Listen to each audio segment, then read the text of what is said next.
চলো 22 নাম্বার ম্যাথটা আমরা সমাধান করি। যদি tan a ইকুয়াল 1/√3 হয় তবে cosec square a minus sec square a divided by cosec square a plus sec square a এর মান নির্ণয় করো। এই ম্যাথটা কিন্তু দুইটা নিয়মে করা যায়। এখন প্রথম নিয়মটা আমি এখানে দেখাবো, দ্বিতীয় নিয়মটা যখন তোমাকে 9.2 করাবো তখন তুমি নিজে থেকে এই ম্যাথটা সলভ করবা। যেহেতু আমি এখন 9.2 তোমাকে পড়াইনি বা 9.2-র বেসিক কিছুই জানো না তুমি, তাই আমি কি এই ম্যাথটা হচ্ছে 9.1-এর নিয়মেই সলভ করব। যখন 9.2 পড়াবো তখন নিজে থেকে তুমি বাসায় এটা ওই 9.2-এ যে বেসিকটা ওই বেসিকটা মাথায় নিয়ে এই ম্যাথটা সলভ করবা। তো দেখো আমরা কি জানি, আমরা হচ্ছে সমকোণী ত্রিভুজ, ত্রিকোণমিতি মানেই হচ্ছে কি সমকোণী ত্রিভুজ। দেখো tan a b c, এখন a b c এই কোণটা হচ্ছে কোণ a কোণ। এ কোণের সাপেক্ষে বিসি হচ্ছে লম্ব, এবি হচ্ছে কি ভূমি, আর সমকোণের বিপরীতে যে বাহুটা সেটা হচ্ছে কি অতিভুজ। এ কোণের বিপরীত বাহুটা বিসি হচ্ছে লম্ব, এ কোণ সংলগ্ন যে বাহুটা সেটা হচ্ছে কি ভূমি, আর সমকোণের বিপরীত বাহুটা হচ্ছে অতিভুজ। আমরা কি জানি, tan a মানে হচ্ছে লম্ব ডিভাইডেড বাই ভূমি। tan a মানে কি লম্ব ডিভাইডেড বাই ভূমি। ওই যে প্রথম ক্লাসগুলোতে বেসিক শিখাইছিলাম টেরা লম্বা ভূত, টেরা মানে হচ্ছে কি tan, লম্বা মানে হচ্ছে কি লম্ব, ভূত মানে কি ভূমি। তাহলে tan a মানে এটা হচ্ছে লম্বের মান সমকোণী ত্রিভুজের, আর √3 হচ্ছে ভূমির মান।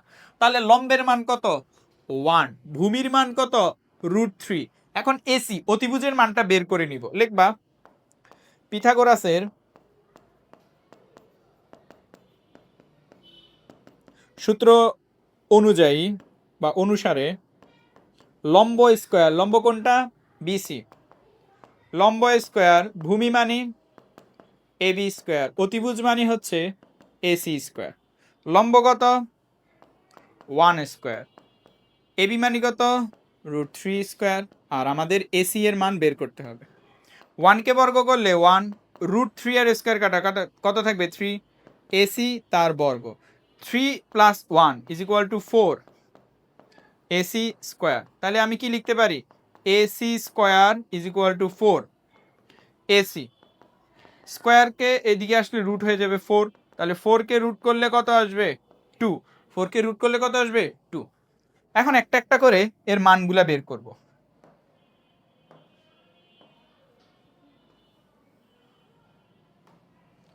দেখো কোজেক এ মানে কি, কোজেক এ মানে হচ্ছে সাইন এ মানে কি শিখছিলাম লম্ব ডিভাইডেড বাই অতিভুজ। কজেক এ মানে কি হবে অতিভুজ ডিভাইডেড বাই লম্ব, অতিভুজ ডিভাইডেড বাই কি হবে লম্ব। কজেক এ মানে কি হচ্ছে অতিভুজ ডিভাইডেড বাই লম্ব, অতিভুজ হচ্ছে এসি, লম্ব হচ্ছে কি বিসি। এসি এর মান কত, এসি এর মান হচ্ছে 2, বিসি এর মান কত, বিসি এর মান হচ্ছে 1। তো 2কে 1 দ্বারা ভাগ দিলে কত থাকতেছে 2ই থাকতেছে। আর sec এর মান বের করে নিতে হবে, sec a। আমরা কি জানি cos a মানে কি ভূমি ডিভাইডেড বাই অতিভুজ, আর sec a মানে কি হবে অতিভুজ ডিভাইডেড বাই ভূমি। কি হবে অতিভুজ ডিভাইডেড বাই ভূমি, অতিভুজকে এসি, ভূমিকে এবি।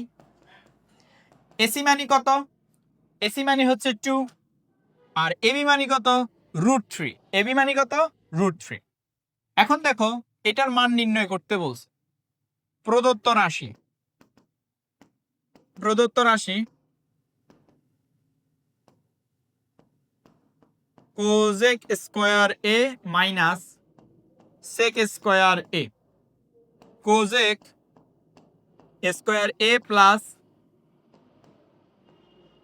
সেক স্কোয়ার এ। কোজেকের মান কত বের করছি 2 স্কোয়ার মাইনাস সেকের মান কত 2√3 স্কোয়ার। এটা কত 2 square plus 2 divided by √3 whole square. 2কে বর্গ করলে কত 4 মাইনাস 2কে বর্গ করলে লবের 4, আর √3কে বর্গ করলে কত 3। এখানে হবে কি 4 + 3। এখন এটার দেখো, এটা ক্যালকুলেশন করলে কত আসবে এখানে, এটা ক্যালকুলেশন করলে কত আসবে, আমরা ক্যালকুলেটর দিয়ে ক্যালকুলেশনটা একটু করার ট্রাই করি।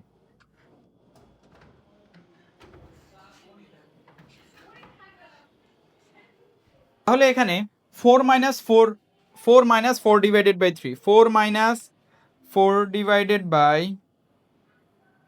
4 ডিভাইডেড বাই 3 করলে কত হবে এখানে, 8 divided by 3, 4 plus 4 divided by 3 কত আসবে, 16 ডিভাইডেড বাই 3। এটা ক্যালকুলেশন করলে কত আসে, 8 divided by 3 divided by 16 divided by 3, answer আসবে হাফ। অ্যান্সার আসবে কত, হাফ।